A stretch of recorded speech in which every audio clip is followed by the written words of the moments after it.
اعوذ باللہ من الشیطان الرجیم بسم اللہ الرحمن الرحیم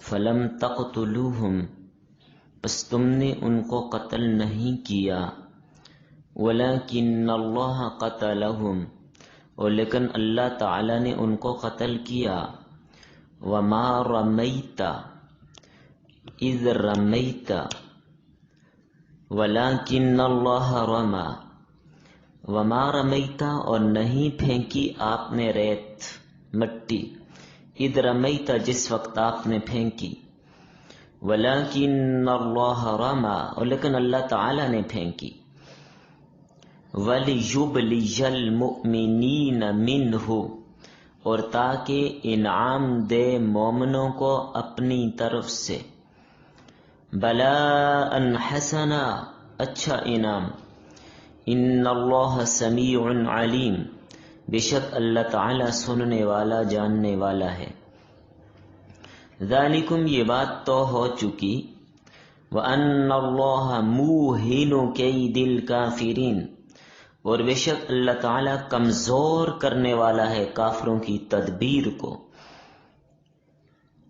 ان تستفتحوا اگر تم فیصلہ چاہتے ہو فقد جاءکم الفتح پس تحقیق تمہارے پاس فتح آ چکی ہے وَإِن تَنْتَهُوا اور اگر تم باز آ جاؤ فَهُوَ خَيْرٌ لَكُمْ تو وہ تمہارے لیے بہت ہی بہتر ہے اے کفار مکہ اگر باز آ جاؤ تمہارے لیے بہت ہی بہتر ہے وَإِن تَعُودُوا نَعُودْ اگر تم پلٹ کر آؤ گے تو ہم بھی آئیں گے وَلَن تُغْنِيَ عَنْكُمْ فِئَتُكُمْ شَيْئًا اور ہرگز نہ کام دے گا تم کو تمہارا لشکر کچھ بھی تمہیں اپنے لشکروں پہ ناز ہے تمہیں اپنی اس کثرت پہ ناز ہے یہ تمہیں کوئی فائدہ نہیں دے گا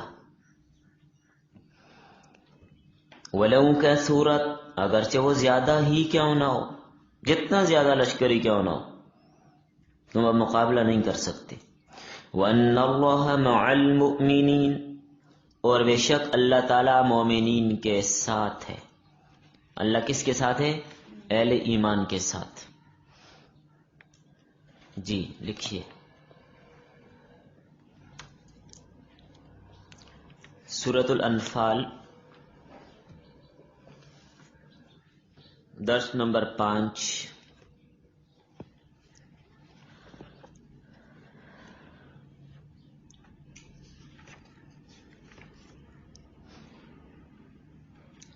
آیت نمبر 17 تا 19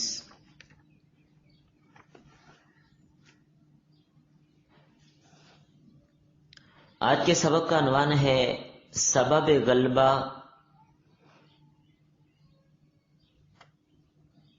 غزوہ بدر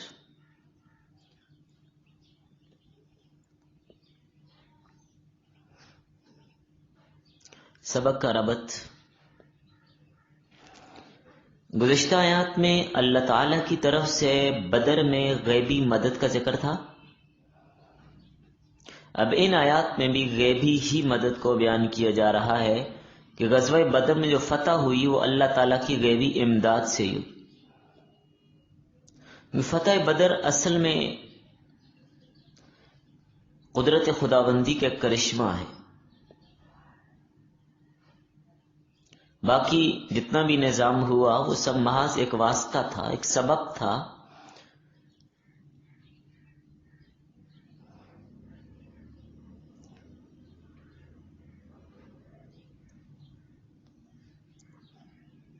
بعض لوگوں کی زبان سے یہ جملہ نکلا تھا کہ میں نے اس لڑائی میں فلاں کو مارا میں نے فلاں کو مارا تو اس پر یہ آیت نازل ہوئی جس میں یہ بتایا گیا یہ شان نزول ہے یہ سب اللہ کا فضل اور کرم ہے ظاہر میں کفار اگرچہ تمہارے ہاتھوں سے قتل ہوئے ہیں لیکن در حقیقت اور در پردہ دست قدرت کار فرما تھی لہذا قدرت خداوندی پر نظر رکھیے ظاہری اسباب پر نہ رکھیے وما رمیت اذ رمیت اس کا شان نزول جب جنگ بدر اپنے جوش پہ تھی، جنگ میں شدت اختیار کی گئی، تو اس دوران نبی کریم صلی اللہ علیہ وسلم نے 3 بار شاہت الوجوہ یہ پڑھ کر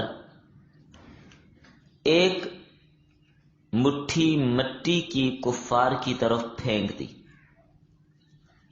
تو اللہ تعالیٰ کی قدرت سے اس مٹی کے ریزے ہر کافر تک پہنچے، چاہے وہ دور تھا چاہے وہ نزدیک تھا۔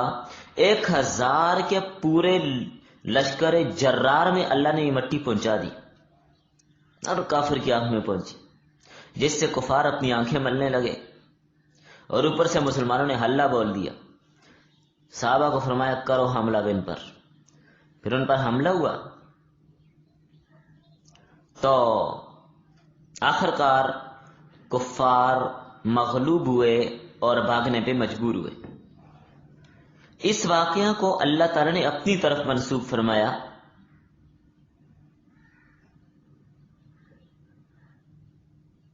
اپنا مائک بند کر لیجیے۔ اس واقعہ کو اللہ نے اپنی جانب منسوب کیا۔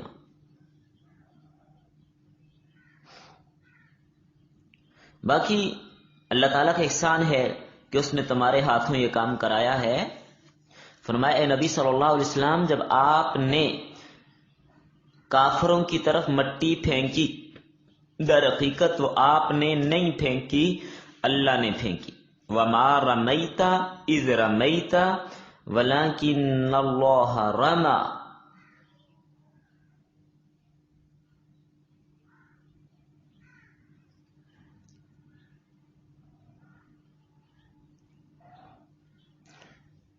عمل تو آپ کا تھا، لیکن ہر کافر کی آنکھ تک پہنچانا اللہ کا کام تھا، کوئی مشرک اس سے بچ نہ سکا۔ یہ مشت خاک اس لشکر کفار کے لیے عزیمت بنی۔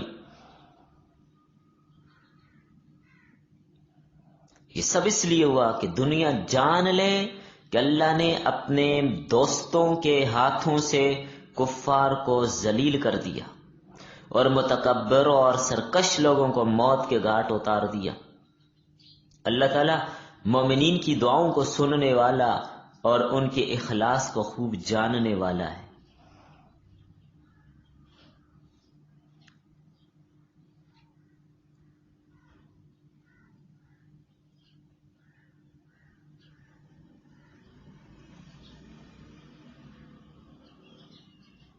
آگے سمجھ؟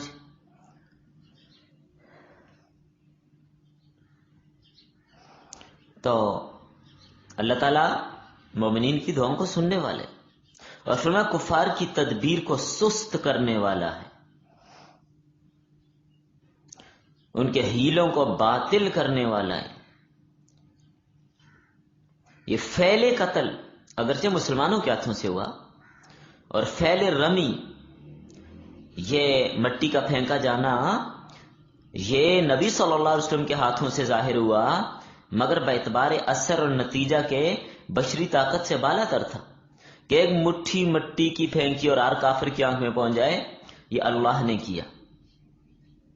اس لیے قتل اور رمی کو ظاہر کے اعتبار سے بندوں کی طرف منسوب کیا اور اثر کے اعتبار سے بندوں سے نفی کی۔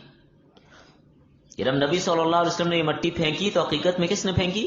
اللہ نے۔ آپ کے ہاتھ پہ تو اس کا ظہور ہوا، آنکھوں میں پہنچایا کس نے؟ اللہ نے۔ مسلمانوں نے جنگ تو کی ہے بدر میں، لیکن مارا کس نے کفار کو؟ اللہ نے۔ فتح کس نے دی؟ اللہ تعالی نے۔ غزوہ حنین کے موقع پر بھی مٹی پھینکنے کا ذکر آتا ہے۔ تو بہرحال ایک لمحے میں اللہ تعالی نے بدر میں ہر کافر کی آنکھ میں 1000 کے لشکر تک یہ مٹی پہنچا دی، اوپر سے صحابہ کو حملے کا حکم دیا۔ ایک لمحے کے اندر اندر کفار پہ ذلت طاری ہوگی، بڑے بڑے دلیر اور خان بہادر قتل ہونے لگے، گرفتار ہونے لگے۔ رساد نبی صلی اللہ علیہ وسلم کے خیمہ کے باہر پہرا دے رہے تھے۔ آپ صلی اللہ علیہ وسلم نے جب دیکھا قریش کی گرفتاریاں شروع ہو گئی ہیں، اللہ کیا مرحلہ ہوگا، قریش کی گرفتاریاں شروع ہو گئی ہیں، صحابہ پکڑ پکڑ کے لا رہے ہیں، بڑے بڑے کڑیل نوجوان چھوٹے چھوٹے صحابہ پکڑ پکڑ کے لا رہے ہیں ان کو۔ یہ کون کر رہا تھا؟ یہ اللہ کی قدرت تھی. اور سعد رضی اللہ تعالیٰ نے یہ دیکھ کے ناگواری کا اظہار کیا، یعنی حضرت کے چہرے پر نبی صلی اللہ علیہ وسلم نے ناگواری کے اثرات دیکھے، ناگواری کے نمایاں اثرات نظر آ رہے ہیں. اچھا بعض لوگ یہ سمجھتے ہوں گے کہ حضرت سعد کیوں ناگوار ہو رہے ہیں، ان کو کیوں ناگواری ہو رہی ہے قریش کو گرفتار کرنے پہ. تو پوری بات لوگ سنتے نہیں ہیں، ادھوری بات سن لیتے ہیں کہ حضرت سعد کے چہرے پہ ناگواری کے اثرات کیوں نمایاں ہوئے. انہی سے پوچھ لیجئے. آپ صلی اللہ علیہ وسلم نے پوچھا سعد یہ کیوں؟ لگتا ہے قریش کو گرفتار کرنا آپ کو ناگوار گزر رہا ہے، کیونکہ یہ آپ کے عریش کے باہر پیرا دے رہے تھے. فرمایا ہاں یا رسول اللہ، مجھے ان کا گرفتار ہونا ناگوار گزرتا ہے. کیوں؟ تو پہلے پوری بات ذرا حضرت سعد سے تو پوچھیے نا، کیوں ناگوار گزرتا تھا؟ حضرت سعد فرمانے لگے یا رسول اللہ، مجھے یہ پسند نہیں ہے کہ یہ گرفتار ہو، مجھے یہ پسند ہے کہ ان کی گردنیں اڑائی جائیں، خون ریزی کی جائے، مارا جائے ان ظالموں کو، ان مشرکین کو نہ چھوڑا جائے، قتل کیا جائے ان کو. بات سمجھ آ گئی اب؟ تو یہ چاہتے تھے کہ ان کو مارا جائے. حضرت عبداللہ بن عباس سے مروی ہے، نبی صلی اللہ علیہ وسلم نے فرمایا کچھ لوگ اپنی رضا سے جنگ کے لیے نہیں آئے، وہ نہیں چاہتے تھے، نہیں آنا چاہتے تھے، جبر سے آئے ہیں. قریش نے ان کو مجبور کیے، جبر کیا ان پہ، مجبور نہ آئے. تو لہذا ایسے لوگ اگر کسی کو ملے انہیں قتل نہ کیا جائے. اور فرمایا جو شخص ابو البختری کو پائے یا عباس بن عبد المطلب کو پائے تو قتل نہ کرے، ان کو مجبوراً لایا گیا. تو ایک صحابی مجزر بن زیاد انصاری تھے، انہوں نے ابو البختری کو دیکھ لیا. تو جب ابو البختری کو دیکھا تو کہنے لگے کہ ہمیں رسول اللہ صلی اللہ علیہ وسلم نے تمہارے قتل سے منع کیا ہے، لہذا بھائی آپ گرفتاری پیش کرو، آپ کو گرفتار کرنا ہے. تو ان کے ساتھ اس کا دوست بھی تھا. یہ ابو البختری مسلمان نہیں تھے، لیکن جب نبی صلی اللہ علیہ وسلم مکہ میں تھے تو یہ کچھ نہ کچھ حمایت کیا کرتے تھے، مسلمان نہیں تھے. ایک دوست بھی تھا اس کے ساتھ، مکہ سے ہی ساتھ آیا تھا. تو وہ کہنے لگا کہ میرے دوست کو بھی قتل نہ کیا جائے. فرمایا نہیں، ہرگز نہیں، دوست کو ماریں گے. تیرے بارے میں کہا کہ اس کو نہیں مارنا، دوست شوست ہم نہیں چھوڑیں گے، اس کو نہیں چھوڑ سکتے، اس کو قتل کریں گے، تو گرفتاری پیش کر. تو وہ کہنے لگا نہیں ہو سکتا. اس نے اشعار پڑھے اور اشعار پڑھتے ہوا حملہ کرنے لگ گیا. کہنے لگا کہ میں خود کو بچا لوں اور اپنے دوست کو قتل ہونے دوں، یہ نہیں ہو سکتا کہ جب میں مکہ میں جاؤں گا تو عورتیں مجھے لان تان کریں گی. یہ خود بچ گیا اور دوست کو مروا دیا. تو حملہ کر دیا. جب اس نے حملہ کیا تو حضرت مرزر نے بھی تلوار لہرائی اور اس کا کام تمام کر دیا، قتل کر دیا اس کو. اور نبی کریم صلی اللہ علیہ وسلم کی خدمت میں حاضر ہو کر بتا دیا کہ یا رسول اللہ بڑی کوشش کی کہ وہ گرفتاری پیش کرے، لیکن اس نے حملہ کیا، میں نے اس کو قتل کر دی. اس طرح امیہ بن خلف، گرفتاری کی بات آئی نا، امیہ بن خلف کون نہیں جانتا کہ اللہ کے رسول کا کتنا بڑا دشمن تھا. یہ ظالم کتنا تنگ کیا تھا اس نے اللہ کے رسول کو. امیہ بن خلف نے نبی صلی اللہ علیہ وسلم کے شدید ترین دشمنوں میں سے تھا.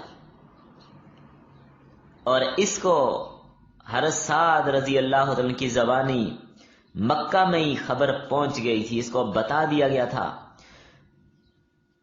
کہ نبی کریم صلی اللہ علیہ وسلم کے صحابہ، یہ پیشن گوئی اللہ کے نبی نے بتا دی تھی کہ ان کے ہاتھوں سے امیہ بن خلف مارا جائے گا. سمجھتے تو تھے یہ بھی کہ اس شخص کی زبان سے کبھی جھوٹ نکلتا نہیں، اس کی پیشن گوئیاں سچی ہوتی ہیں. تو امیہ بن خلف جان چراتا تھا، جنگ میں نہیں آنا چاہتا تھا، غزوہ بدر میں آنا نہیں چاہتا تھا. کسی طرح میں رہ جاؤں، نہ جاؤں، بچ جاؤں.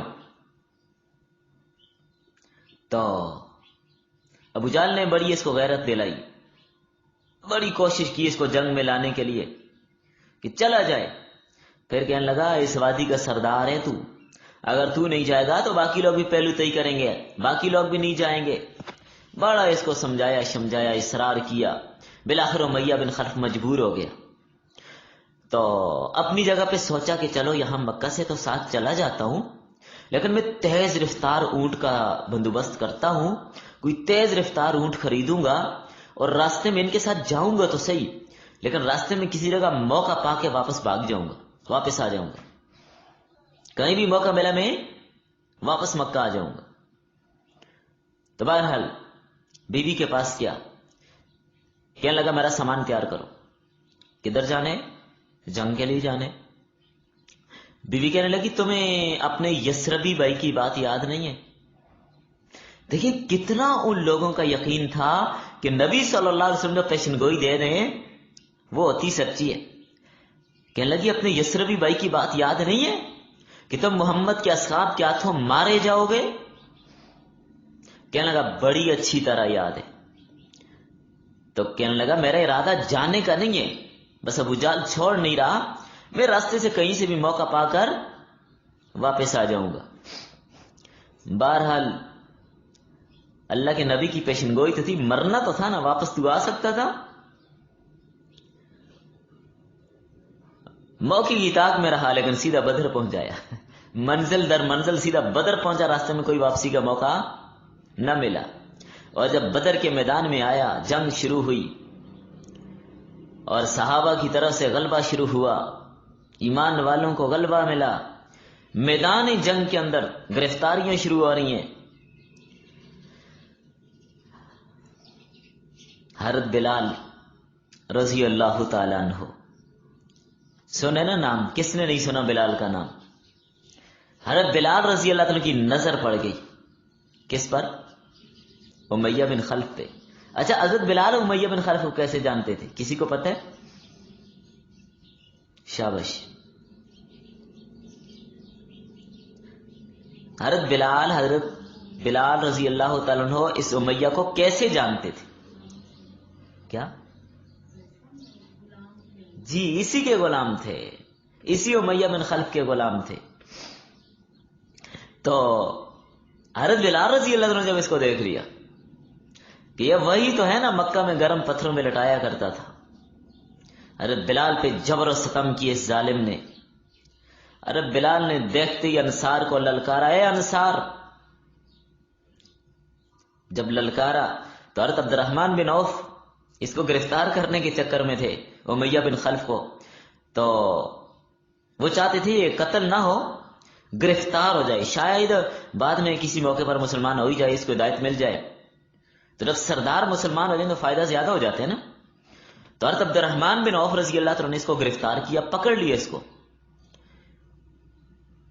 ایک ہاتھ میں اس کو پکڑا، دوسرے ہاتھ سے اس کے بیٹے کو پکڑ لیا، اور دوسرا حضرت عبد الرحمن بن عوف رضی اللہ تعالیٰ عنہ اور یہ امیہ بن خلف زمانے جاہلیت میں دوست بھی رہ چکے تھے، تو وہ اس کو گرفتار کرنا چاہتے تھے، قتل سے بچانا چاہتے تھے، شاید بعد میں مسلمان ہو جائیں۔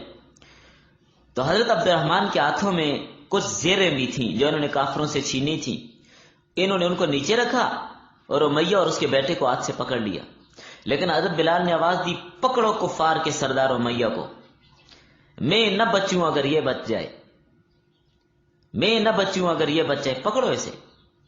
انصار یہ آواز سنتے شیر کی طرح لپکے، دوڑ کے آئے امیہ بن خلف کو پاس، بیٹا آگے ہوا،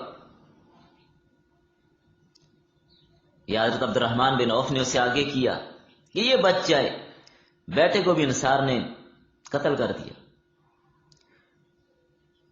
اب امیہ بن خلف کی طرف دوڑے، حضرت عبد الرحمن بچانا چاہتے تھے، تو یہ امیہ کو نیچے لٹا کے اس کے اوپر لیٹ گئے کہ بچ جائیے، اس کو نہ ماریں، لیکن اسی حالت میں انصار نے پاؤں کی طرف سے تلواریں مار مار کے امیہ کو قتل کر دیا۔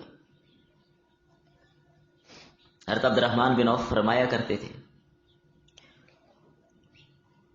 خدا بلال پر رحم کرے، میری زیریں بھی ہاتھ سے گئیں اور میرے قیدی بھی گئے، زیریں بھی گئیں اور قیدی بھی گئے۔ بہرحال امیہ بن خلف کا کام تمام ہوا۔ اگلی آیت جو آپ نے پڑھی ہے، اس آیت میں یہ ان تستفتحوا فقد جاءکم الفتح، اس کا شان نزول لکھے پہلے۔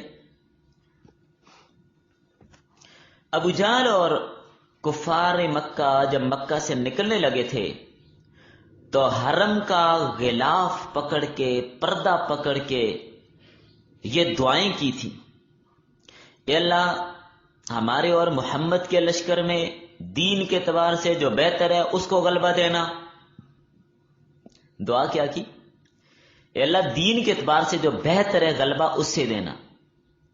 یہ دعا کون کر رہا ہے؟ ابو جہل اور مکہ کے کافر۔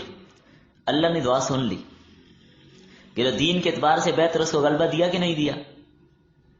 یہ دعا کس کی قبول ہو رہی ہے؟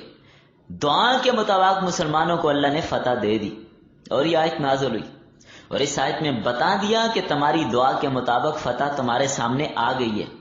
اب اگر خیر چاہتے ہو، جو بچ گئے ہو ایمان لے آؤ، اور باوجود تمہاری کثرت کے تم کامیاب نہ ہو سکے، اللہ تعالیٰ کی مدد اور احسان اور اس کے لطف اور اس کی عنایات مسلمانوں کے ساتھ ہے۔ تم نے خود دیکھ لیا، تم نے یہ دعا کی تھی جو دین کے اعتبار سے بہتر ہے غلبہ اس کو ملے، تو جو دین کے اعتبار سے بہتر تھے غلبہ انہیں مل گیا۔ وَأَنَّ اللَّهَ مَعَ الْمُؤْمِنِينَ، اللہ کس کے ساتھ ہے؟ ایمان والوں کے ساتھ۔ اللہ کی نصرت اور اعانت جس کے ساتھ ہو، دنیا کی کوئی طاقت اس کا مقابلہ نہیں کر سکتی۔ لہذا باز آ جاؤ تاکہ دنیا میں قتل سے بچ جاؤ اور آخرت کے دائمی عذاب سے بھی بچ جاؤ، باز آ جاؤ۔ تو باز تو پھر بھی نہ آئے، باز یہ پھر بھی نہ آئے۔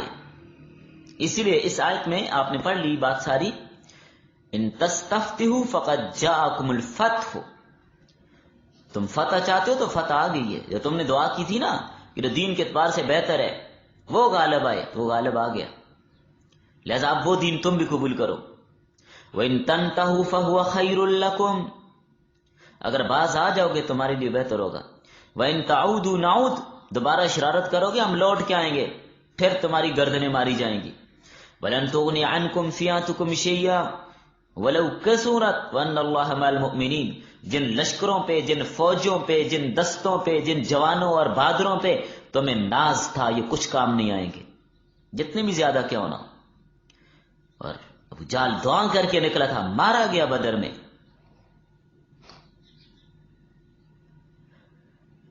عبد الرحمن بن عوف رضی اللہ عنہ فرماتے ہیں بدر کے دن صف میں کھڑا تھا، میرے دائیں بائیں انصار کے 2 نوجوان لڑکے کھڑے تھے۔ میں نے دیکھا، دائیں طرف دیکھا، بائیں طرف دیکھا، مجھے اندیشہ ہوا۔ کیا مطلب؟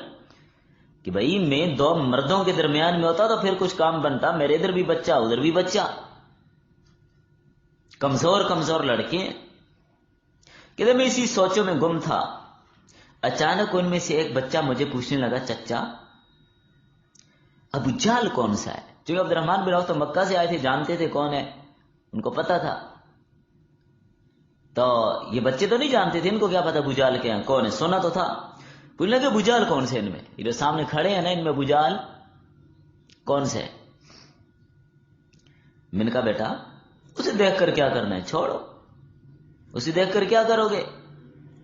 انہوں نے کہا اگر مجھے معلوم ہو جائے کہ وہ کون سا ہے تو میں اس کو ضرور قتل کروں گا، اس لیے کہ اس نے نبی کریم صلی اللہ علیہ وسلم کو سخت تکلیفیں اور اذیتیں پہنچائی ہیں، اور میں نے عہد کر لیا ہے کہ اسے ضرور قتل کروں گا۔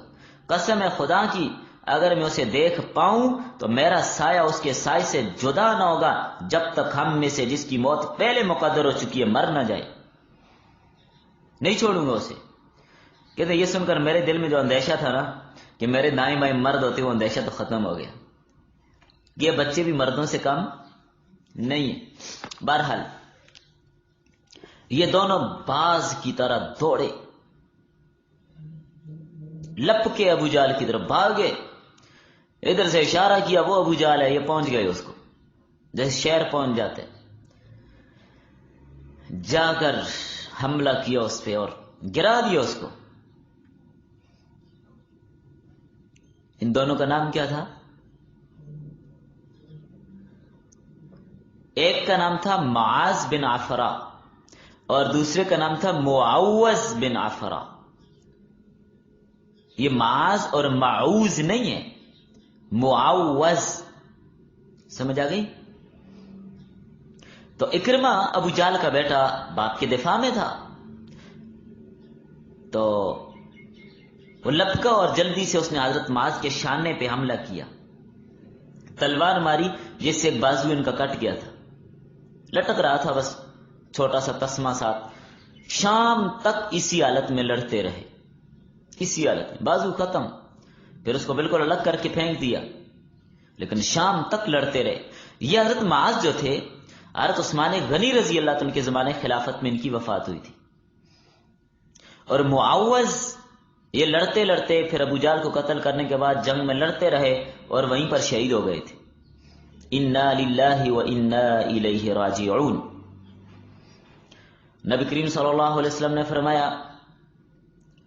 اختتام پہ، ابو جہل کی کوئی خبر لا دے کیا بنا اس کا، لیکن سردار تو وہی ہے نا،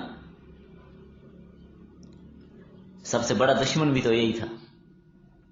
ابو جہل کی کوئی مجھے خبر لا دے کیا بنا اس کا. حضرت عبداللہ بن مسعود رضی اللہ تعالیٰ عنہ لاشوں میں تلاش کرتے رہے، لاشوں میں اس کو تلاش کیا، ڈھونڈا، ایک جگہ پر پڑا تھا. جب حضرت عبداللہ بن مسعود نے دیکھا پڑا ہوا ہے، جا کے اس کی گردن پہ چڑھ بیٹھے، پاؤں رکھا اس کی گردن پہ. یہ وہ شخص تھا جو کہتا تھا کہ میری ناک پہ مکھی بھی نہ بیٹھے. فرعون کی طرح تھا یہ بھی، تو اپنے آپ کو بڑی چیز سمجھتا تھا، اتنا متکبر انسان. حضرت ابن مسعود رضی اللہ عنہ اس کی گردن پہ پاؤں رکھا اور کہا اے اللہ کے دشمن، تجھے اللہ نے رسوا کر دیا، اور سر کاٹ دیا، لا کر اللہ کے رسول کے قدموں میں ڈال دیا اور عرض کیا یا رسول اللہ یہ سر ہے اللہ کے دشمن ابو جہل کا. جب نبی صلی اللہ علیہ وسلم نے دیکھا پہچان لیا، فرمایا ہاں قسم ہے اس ذات کی جس کے سوا کوئی معبود نہیں ہے، یہ ابو جہل ہی کا سر ہے، وہی ہے. آپ نے اللہ کا شکر ادا کیا، 3 بار فرمایا تعریف ہے اس ذات کی جس نے اسلام کو اور اسلام والوں کو عزت دی، تعریف ہے، حمد ہے اس ذات کی جس نے اسلام کو اور اسلام والوں کو عزت سے نوازا. 3 بار آپ نے یہ فرمایا. اور ایک روایت میں یہ آتا ہے کہ حضرت عبداللہ بن مسعود رضی اللہ عنہ جب ابو جہل کے سینے پر چڑھے، اس نے آنکھ کھولی، کہنے لگا بکریاں چرانے والے. اب اس بے ایمان کا تکبر دیکھیں، کہنے لگے بکریاں چرانے والے تو اونچی جگہ پہ چڑھ گیا ہے. عبداللہ بن مسعود رضی اللہ عنہ فرمانے لگے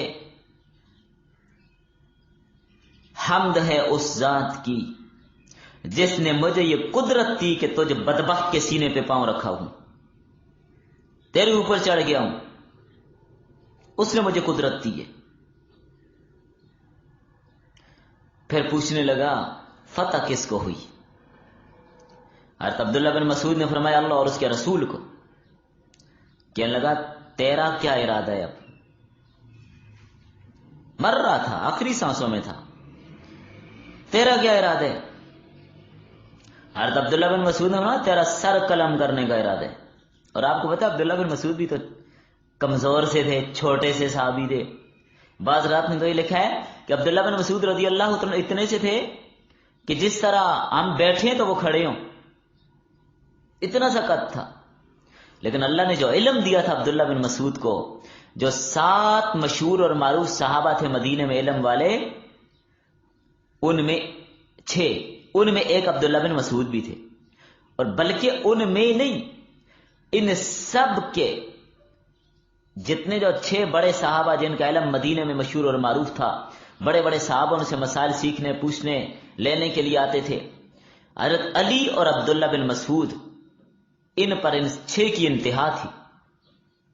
پھر یہ کوفہ آ گئے تھے دونوں، تو علم کوفہ منتقل ہو گئے. اتنے بڑے عالم تھے عبداللہ بن مسعود رضی اللہ تعالیٰ، اتنے علم دیا تھا کہ اللہ کے نبی فرماتے ہیں جو بات تم سے عبداللہ بن مسعود کہہ دینا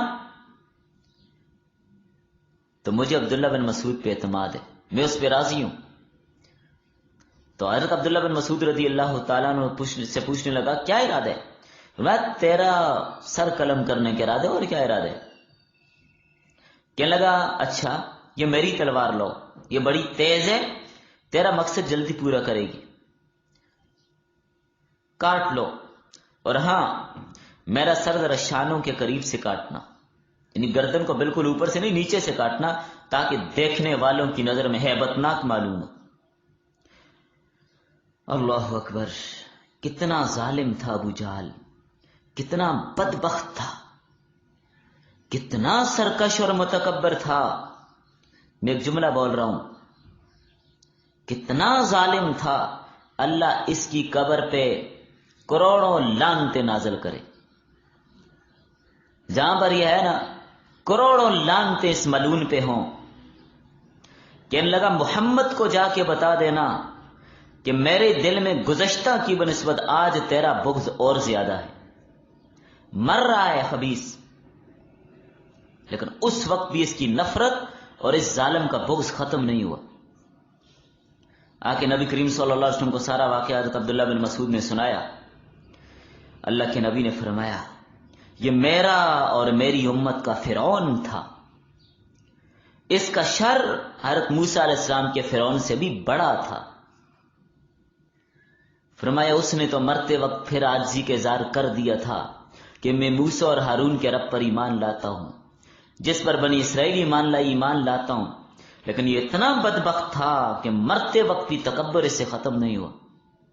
مر رہے نزع کی حالت میں، لیکن اس کی اکڑ، اس کا غرور، اس کی عداوت، نفرت بھری ہوئی اس کے اندر۔